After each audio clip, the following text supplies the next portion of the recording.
So we are a little late because we've already done the interview, I feel like. We just were having too much fun talking. Claudio Raz, say it, Reilsono. say it again. Reilsono. See, I don't want to screw it up, but That's um, okay. I, I'm telling you, we were supposed to go on at 10. Everybody missed all the fun. Sorry, guys. But Claudio is the head baseball coach at Carnegie Mellon University. So yesterday when I was promoting this, I told all my Pittsburgh friends to jump on to have fun. You're a global scouting, you're out there scouting, you have a new book, you are a TV co-host for the Pittsburgh Steelers pre-snap show. Uh, I mean, I kind of want to move into your house and join your family. Um, we can You're talk more than baseball, welcome. football. Um, I told you right from the beginning, I wish my grandfather were alive, but I know he's probably watching and thinking, okay, so finally I dragged you to all those spring training Pirates games when you were, you know, 5, 6 years old. This is why. This is that moment. Um, and I shared with you, you know, it's not hard to believe that I'm not a Lions fan. Sorry, people, I'm not. I am a Steelers fan. And a lot of people know that. I really am. I'm a Sunday Steelers fan and a towel. Have to have So the towel. yeah. So welcome. Thank you for being here. Um, I laughed doing my research because I thought, well, where do we start? Um, so I think we're going to start with tell me just a little bit about your background, and then I want to jump into a little bit about the book that you have out, because I think that probably is a really great start. All right. Well, as you said, I'm head coach at Carnegie Mellon University. I'm going into my 16th season, and I'm also a general manager of professional baseball scout with the Global Scouting Bureau. I've been with them since it's 21 years this month that I've been with them, and love both organizations. Well, love the organization, love the college, and for my money, I'd love to stay with them for the rest of my career. I don't want to go anywhere else. Jim Valvano, former NC State basketball championship coach, used to say, "Don't mess with happy." So I'm not Mm, going to mess with happy. I add other things, as you mentioned. I do 3 TV shows. I do a Steeler pregame show. I do something called Steel City Sports World with two great guys, Luther Dupree and Smoking Jim Frazier. And then those two guys and I host a TV show called Pittsburgh's Ring Talk, which is a boxing show. So I do those things, and I do some speaking. I work with a company now called 409 Leadership Academy out of North Carolina. Of course, I wrote the book. I own a landscaping business. I do a lot of baseball training, as far as hitting, especially hitting. I do camps and clinics, and of course, private lessons. What else do I do? As I said, do some speaking and do a lot of things, and I enjoy everything that I do. And I'm also a husband and a father. And like I said, I'm just my prayers pretty much consist of thank you. I'm just very grateful that all these things have happened. I have a question. We are going to talk about the book, but you know, being that you're a coach, but also a scout, and what are you looking for? I mean, you've got your players, so obviously, and I was sharing with you a minute ago, like I went through that recruiting process with my own kid on one side. I was probably the most realistic mom, I will say, out there, and that's not to to give myself kudos, but I was realistic to say, my kid's a great student. He wanted to go to a school like Carnegie Mellon, which was on his list. Um, at the time, he was. Oh no, it was on my daughter's list. Sorry, wrong kid. He wanted to go to a good school to play lacrosse, which is different than a D1 athlete. He was looking at D3 schools and things like that. But when you're out there and you're scouting, and baseball's different than basketball, football, there are all these, and certainly lacrosse. But what are you looking for in the Well, game? in both cases, number one, I look for good people. That's Hmm. number one. There's enough pressure to deal with on the field. You don't want to deal with issues off the field. So that's number one. And for Carnegie Mellon, after good people, then you start looking for grades. I have scouts and friends of mine that contact me all the time and say, hey, I got this kid, he's hitting 350 or 450. He can throw, 90 plus or whatever. I have to put the brakes on and say, okay, what are his SAT scores, his Right. GPA, and so on and so forth. Now, and then you look for, and switch over to pro, you look for me, athleticism. Okay. You look for somebody who's a good athlete, both playing for you at college and scouting professionally. So, for example, infielders, I look at their feet. Do they glide or do they stomp when they throw the ball? Are they short arming? Are they following through? Are they accurate? You look for arm strength. You look for soft hands, or are they repelling the ball, or are they receiving it? As a hitter, I really look for holes in their swing, because they might get away with having a high batting average on the level that they're at now. But if they're playing college ball or especially pro ball, are they going to be able to get away with that hole that they have in their swing? And by hole in their swing, I mean, is there a pitch that they can hit? Or are they flying open? Are they uppercutting, which they might be able to get away with on the level they're at now? When the ball's coming in faster, they won't. So there's little things like that. Are they late on a pitch all the time? Let me reword that. Are they hitting the ball to the opposite field a lot? Well, if they are, From a high school level to a college level, I feel kids are still coachable, or should be coachable. right, Certainly if you want them on your team, I would say. sure, Um, are they coachable? I mean, can you teach athleticism? no, in my opinion, So no. I always think, Joe Namath, and who's my favorite I say I quarterback. don't usually ask a question I don't know the answer to, and I say that That's because I am a realistic mom from that recruit, and I think that's an important message from a coach. Kids yeah. can be My favorite quarterback of coachable. all time Yeah. was Joe Namath. Joe Namath once said, "Great quarterbacks are made, not born." I don't necessarily agree with that. You have to have X amount of God-given ability Hmm. first. Then, then, okay, then you can hone those skills. You can make them better. Okay, if you do not have the athletic ability, if you're not, like I said earlier, if you glide through the infield, and you can just tell an athlete, he looks good, he looks smooth. Okay, that either you're born with or you're not. Now Hmm. you can make somebody who's raw and maybe, I don't want to use the word clumsy, but maybe a little awkward or what have you.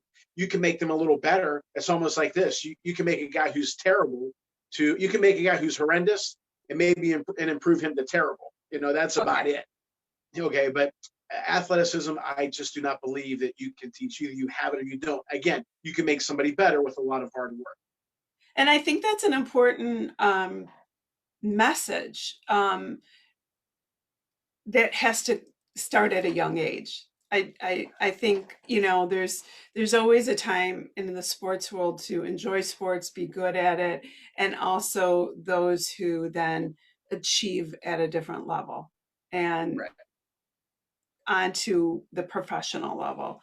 Um, of the and you may not be able to answer this, but and maybe the answer is all of the above. Is there a particular area of what you're doing that just brings you a lot of happiness? I mean, I'm sure it's you do like coaching because as you sit in your office, but I mean, is there, you've gone from coaching to broadcasting and scouting? That's a great question, and I can't answer it. When you coaching brings a different happiness or a thrill or an adrenaline rush than does scouting. Coaching, and that's one of the reasons why I wrote the book. I've had some fantastic people to coach for 37 years. Okay, going on 38. And when you see them work hard and then achieve the goal, winning a championship, or just doing well as an individual, or coming together for a cause of winning, like when at Carnegie Mellon, we had the team itself hadn't had a winning season in 40 some odd years, and obviously never made the playoffs. Well, our first playoff run in 2015, when we won to clinch the playoffs, we won our conference championship. Somebody said, "I didn't see you celebrating."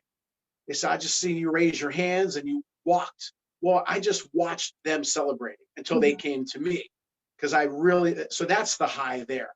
Yeah. As far as scouting is concerned, because there's more emotion, and I'm Yeah. very passionate, very emotional, very demonstrative when I coach. Right, I pace back and forth.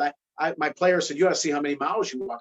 I figured I walked about maybe 4 to 5 miles, pacing back and forth. Right, so but when you scout, it has to be a little more cerebral, and so the high there is getting a young man to go to help accomplish his dreams, which is to play professional baseball. So when you telling him, "Hey, we have a job for you," and you say, "Oh man, thank you so much," that's your high there. So Yeah. it's two different, but they're both very important.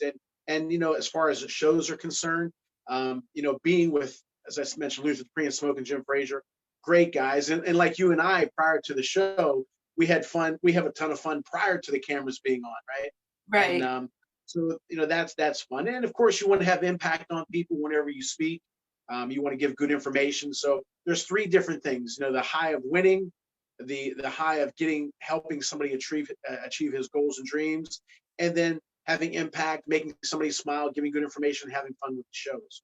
Well, I think that's you have done the perfect motivational speaking intro into how you've written the book. So thank you for that, because I can see, I really can see that that's kind of how your book sort of had its, beginning, because um, sort of that leadership role that you have in those areas really became your messaging. So tell me the journey of the book. Well, the title of the book is, I can show it for you real quick. Yeah. Good promoter. You would appreciate good promotion, right? Yes, I Um, do. that's a good cover too, isn't it? Well, and not only that, where can we find the book? Okay, you can find it on my website, claudioreilsono.com, Amazon, Barnes and Noble, online, of course, and there's some stores locally. But oh yeah, John Melvin Publishing, my publishing company. So it's my website, claudioreilsono.com, johnmelvinpublishing.com, and of course Amazon and Barnes and Noble. But And it I started will put all of that up. And the book is called Lead from the Heart Up, Not from the Neck Up: How to right, Create a Positive Winning Culture on the Field and in the Office. right. Thank you. And my mom used to always say, uh, never speak from the neck up, speak from the heart up. In other words, be passionate, mean what you say, be true, and give of yourself, and basically wear your heart on your sleeve. So you don't want to just be like, if you're asking me a question and I very flatline it and very by the book, and that's not how I was raised, and that's not how I'm wired. So so I kind of changed that into the title of the book, Lead from the Heart Up, Not the Neck Up. And basically just, there was an old coach, Dick Vermeil, who was on my podcast, who's a hero of mine. He's a Mhm. Super Bowl winning St. Louis Rams football coach. And he used to say that your players or your people won't care how much you know until they know how much you care. And that's basically the whole theme of the book. The first part of the book are some things that I went through that weren't so pleasant as an assistant coach, climbing the ladder, that were very difficult. And then some mistakes that I've made, which I can share with you. The middle of the book are tons of great questions that I've received over the past couple of years, and I've given hopefully good answers. And the last part of the book is about 27 former players of mine giving testimonials. And I said, write whatever you want, however short, long. If you want to rip on me, rip on me. And of course, I picked guys who I knew wouldn't rip on me, and they gave some very nice, touching things that meant the world to me. And so I think it's a good book. I think it's a very good book. And I'm never happy with things I do. I always think I could do better, but I'm very happy with this book. Do you think, and I say this, once you finish one, do you think there's more in you? Um, You seem yes, to have another, something next. I do. Well, one of my favorite quarterbacks, again, Dan Marino, used to say, um, "You can do more. You can always do more." Right. And I always think I could do more. So yeah, there's another book in me. Maybe somebody asked me about an autobiography, which I definitely want to do, but I'm not done accomplishing quite yet. Hmm. So who knows what'll pop up? I always tell my wife, you never know what's gonna happen with me. Who's gonna ask me to do something? Like, there was an asphalt company who wants me to work in their marketing department. Who thought I would work in the asphalt department, asphalt world, right? But so yeah, there'll be another book for sure.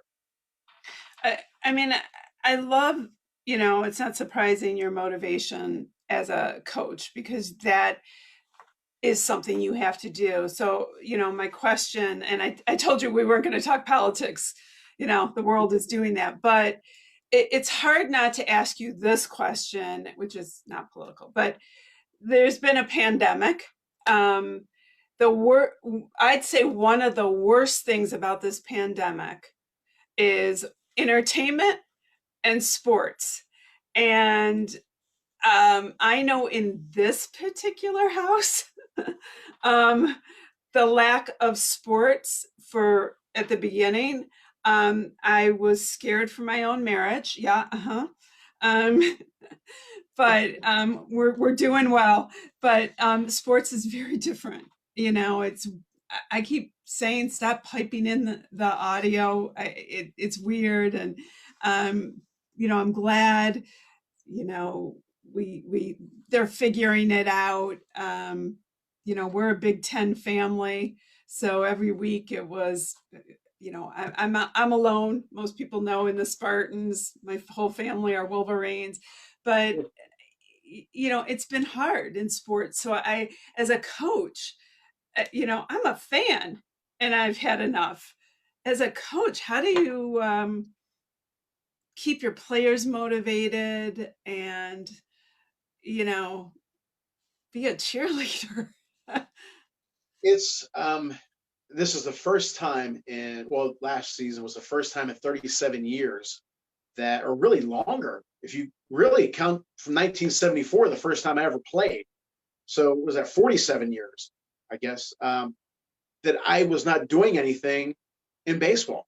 Mhm. And that internal clock says, okay, it's time to start practice, the preseason. It's time to play, and then you're watching games on TV. And I'll be honest with you, it was hard to watch it because my team wasn't playing.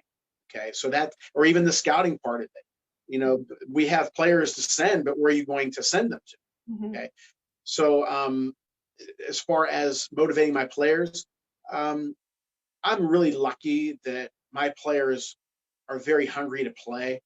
So, you always try to motivate and all that, but those Mhm. guys were always, ready to play anyway. So we didn't, obviously we started in January, had a few weeks of practice and everything got shut down.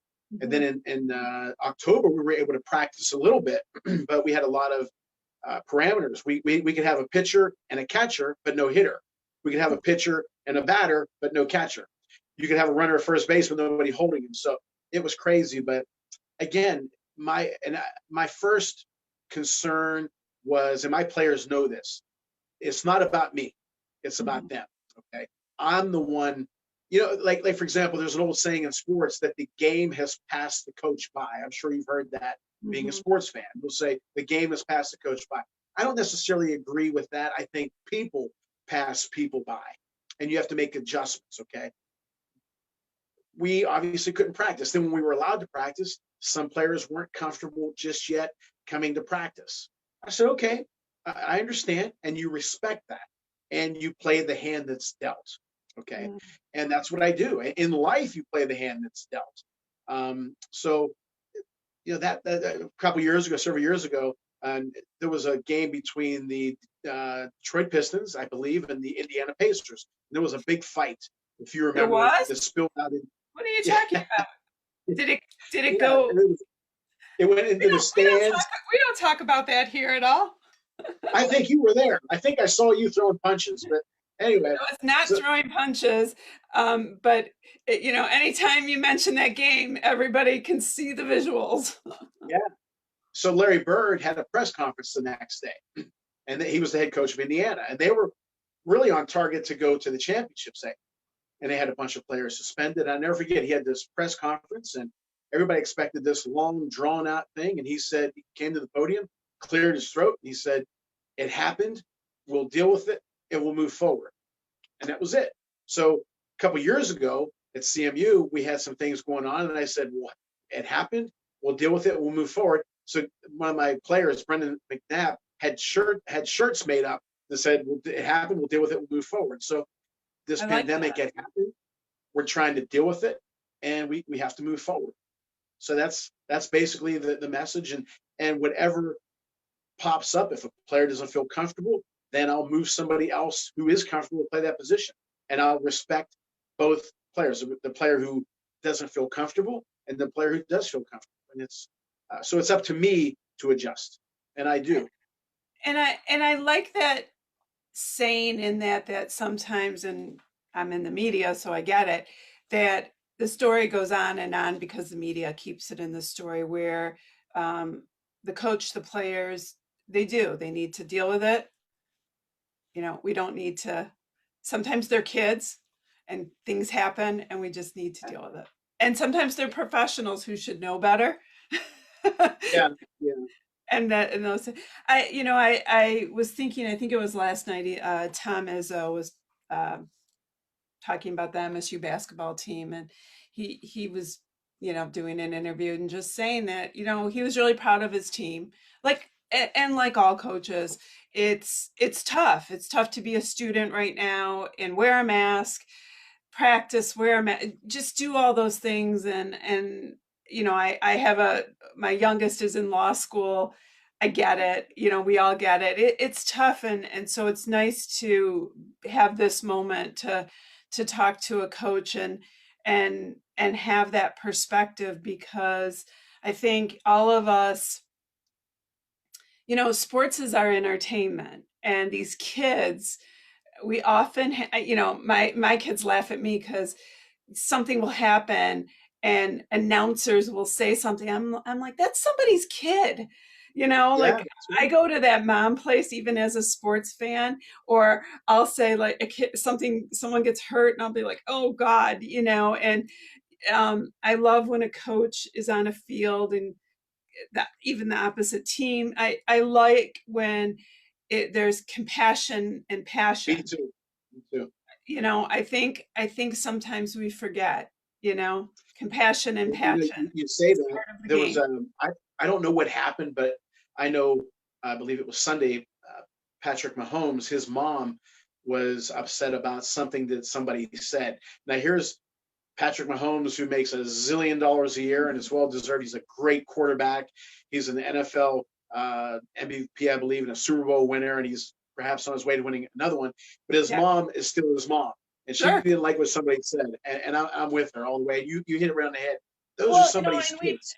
we've had it here with the Lions quarterback. Matthew Stafford Yeah, is great, and we've had some rough times, and God bless. I mean, I love watching his wife on Instagram. We talk about it yeah, all the time. She, is going to say, and she has to live what she says and stand behind it, but you're going to stand up for what you believe. But I think it's hard. I think we want our sports figures, whether they're in college or pros, to be bigger, and we want our coaches too, and we have to remember that. And so I appreciate that honesty.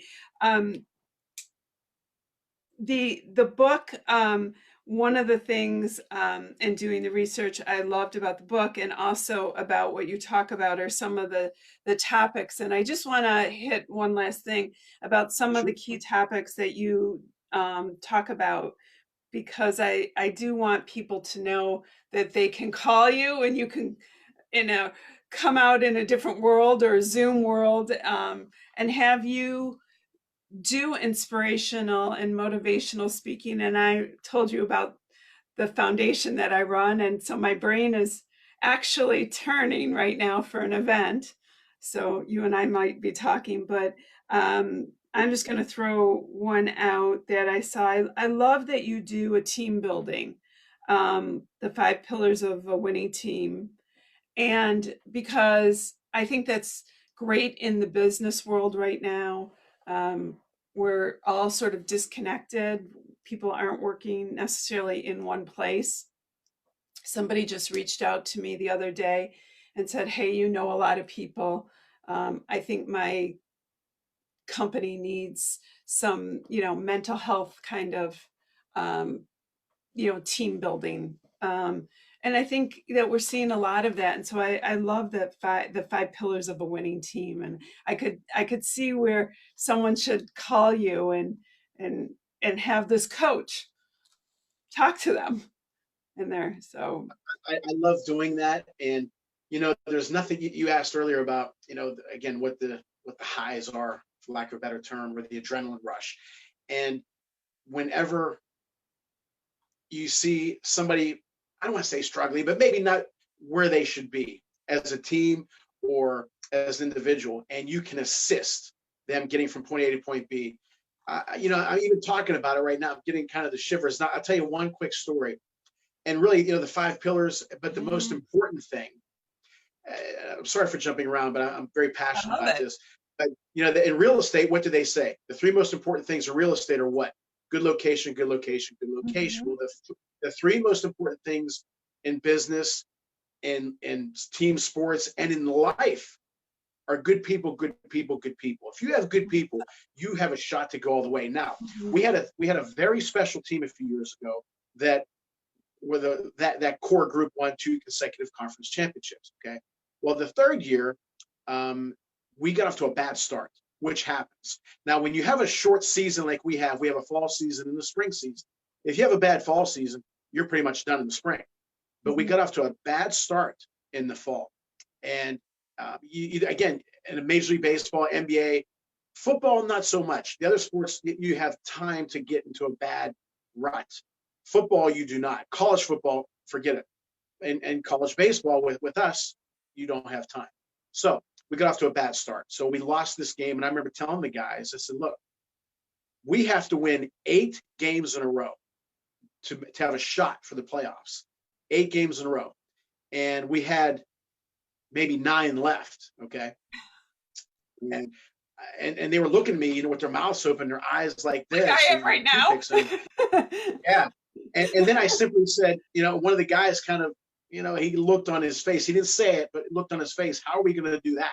We've lost like 6 games in a row, right? And I said, the young boy asked the old man, how do you achieve success in life? And the old man said, by eating an elephant. And the young boy said, how do you eat an elephant? And the old man said, one bite at a time. So we win the first game, then win the second game, so on and so forth. So when I said that, after, how teams, they get to a huddle and they break, they'll say their team name, Spartans, or in our case Right. Tartans, or they'll say win or let's go or whatever.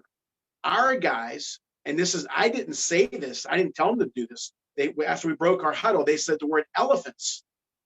Right now, other teams laughed at us and said, what were they saying elephants for? Is that their logo? Of course not. But when they said that, I still get, this was a couple, like three That's or 4 years ago. I'm still getting goosebumps here yeah. because I remember exactly. I remember, sorry, what I was looking at when they said that. I was looking at a barn, Like they right? got it. They just got They it. got it. They They got got it. it. And that Yeah. was a special team. Now, we won 6 in a row. We didn't win 8. But I tell you what, I was so That proud of but that team. But, but but my that's like point is, but they got it and they like that's it. now if they weren't that type of people, they Yeah. could have said, what is he talking? An elephant? What the Right. heck is he talking about?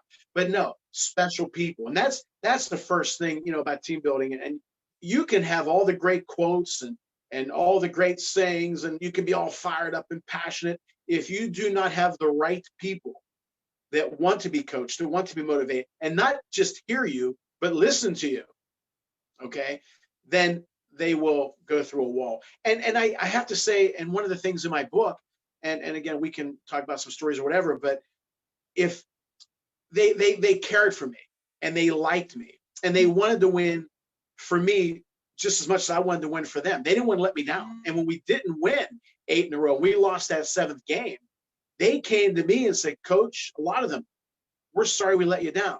You let me down. Are you kidding me? And I'm very emotional as this. I start crying because that's the first thing they thought about. They didn't think Right. about going to the championships. They thought about me. And Right. that's happened a few times in my career that I've mentioned in the book. And but that's when you have something, when you have But players that, I think that you said it right away when I said, "What do you look for in a player, a scouting, and you said the people, and basically you said character. In essence, you're saying character, Yeah, which I yes, right, also believe you can't teach. Um, right. I And I you're right. And Greg I Norman, personally think you can't teach character. I yeah, think you can clean up character, but I don't think you can teach it. Um, and I think, my favorite businessman, my favorite golfer, and my favorite businessman is Greg Norman. And he has a quote. He says, "Don't change people, change people." Okay. So in other words, you're not going to change. You're going to waste your time. So just change them. Okay. But I'm lucky that when my teams come to me, and you have players from all over the world, not just the states, all over the world play for me, and before they leave, they might not be used to somebody who's as emotional as I am, who is wears their heart and emotions on their sleeves, who, again, in my book, they'll say, Coach didn't just talk to me about baseball. He talked to me about my family. He talked to me about my girlfriend. He talked to me about stocks. He talked to me about future and money. They know that I care for them. And yeah, by doing that, they care for me. And not every single player, obviously, is crazy about me. But and so it works. And my dad always used to say, you're going to attract more bees with honey than you will with vinegar. a hundred So percent. Um, we have to go, but I will say that a kid is really lucky to play for you because of wearing your heart on your sleeve.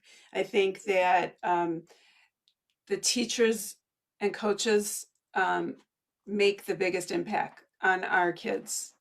Um, so bless you for having that job because I would hope that in life your players thank you. Those who didn't put testimonials in the book, who have the not so nice things to say about you, are the probably the kids who you made the biggest impact on. I will say that. How about that? you know what? The ones I who was gave you lucky. I testimonials, asked. you know you made the impact on. Thank you. Thank you. Well, a couple things real quick. I asked 27 players, and all 27 said yes. So I was good. But you Right. mentioned the But word I'm impact. telling you, 28, 29, and 30 who have the he ripped me a new one, trust me. Those are the ones you made the impact on too. I appreciate that. That I guarantee you. As a parent, I know that. As a parent, you know that. Thank It's the teachers and coaches that our kids bitch the most about. you. I always say, if you're bitching, that's because they love you. Right. That's right. My old coach, my old high school coach, Rich Woznicki, who unfortunately passed several years ago, he gave me my first job, and I played for him in high school. And I was just talking about him last night. But he used to say, because he used to get on me pretty good. And Mhm. I didn't like it. But the reason why he got on me, and he even told me, is because I care. He said, if I don't get Right? on you, that's when you have to worry. But you mentioned the word impact. As I said on the outset of the show, Jim Valvano used to say his favorite word in English dictionary was the word impact. Mhm. And that I've had so many people have impacted my life. Obviously, first and foremost, my parents, and so it's important for me to have impact on people. And last quick quote: I was fortunate enough to win an award a few years ago. The first thing I said was, "If you ever see a turtle on top of a fence post, you know he didn't get there alone." And my parents and so many people had impact on my life, Mhm. you know, put me on that fence post, for the lack of a better term. So I hope that I can have impact on people, not just on the baseball field, but you know, on their with their life's work, and hopefully I have.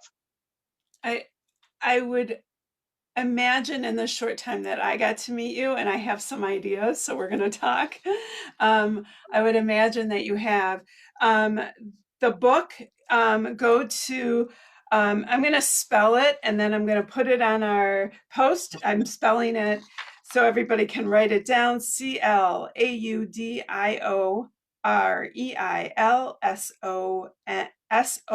CLAUDIOREILSONO.com. I'm going to put it on this link. We're going to share it. Um, do some research on this fabulous man. I had the best time. Um, I going back. My lacrosse friends. He started at Quaker Valley. Is very fun. There's just so much we can talk about. I want you to come back even during the spring. I don't know. Do you have snow still there? You guys got hit with a bad snowstorm. We did, and it snowed a little bit last night. Yeah, so Okay. whenever you want me back, I'm on, because I love being on the show with you. You were fantastic, Well, And I can only tell you that baseball season and lacrosse season used to mirror each other in the high school days. So I know, like, in high school days, we'd be sitting out there freezing in March going, it's spring, yay. But I definitely want you to come back on. I hope we'll be playing full seasons of all hope so. sports, college, and I certainly hope to be in Pittsburgh. Um, Oh, good. soon, and Yep, see my I'd love to friend. see you. Yeah. So, but we will talk. I have an idea. So Cool. have an Thank you so amazing, much. amazing, amazing new year. You Um, too. and be safe. You too. You're the best. Thank you so much. I Talk appreciate to it. you Thank you. soon.